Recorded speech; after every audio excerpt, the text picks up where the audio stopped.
ng bayan, maasahan anumang panahon.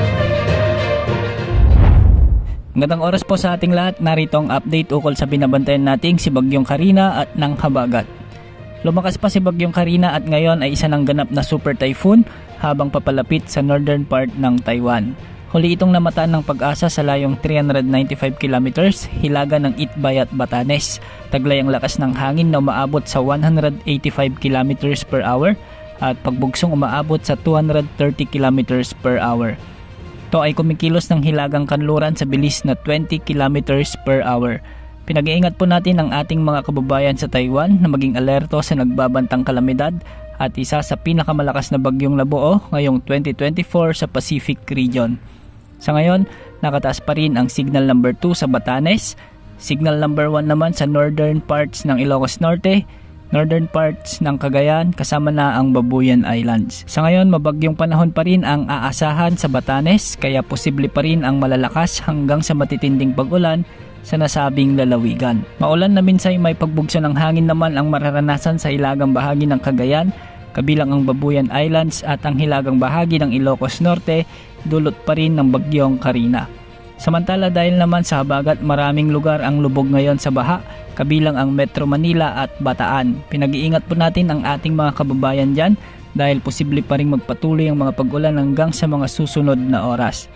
Makikita pa rin sa ating satellite animations ang makakapal na kaulapan sa West Philippine Sea at ito ang habagat na hinihila ng Bagyong Carina. Ayon sa pagtatala, kung ihahambing ang dami ng pag-ulan sa Bagyong Carina kay Bagyong Ondoy ay higit na mas maraming ulan ang naibagsak sa Metro Manila dahil sa habagat na pinalalakas ni Bagyong Carina kumpara kay Bagyong Ondoy. Sa kasalukuyan, nasa red warning level pa rin ang Metro Manila, Rizal, Bataan, Zambales, Bulacan at Pampanga. Orange warning level naman sa Tarlac at yellow warning level naman sa Cavite, Batangas, Laguna, Nueva Ecija at Quezon Province. Magpapatuloy pa ang mga pag-ulan dulot ng habagat sa mga susunod na oras sa Metro Manila, Abra, Benguet, Zambales, Bataan, Tarlac, Pampanga, Bulacan, Rizal, Occidental Mindoro at iba pang bahagi ng Ilocos Region. May paminsan-minsang ulan din sa natitirang bahagi ng Cordillera Region, Nueva Ecija at ang natitirang bahagi ng Calabarzon. Samantala magiging maulap naman ang mga kalangitan na may kalat-kalat na pag-ulan at pagkidlat pagkulog sa Western Visayas, Negros Island Region at sa natitirang bahagi ng Luzon.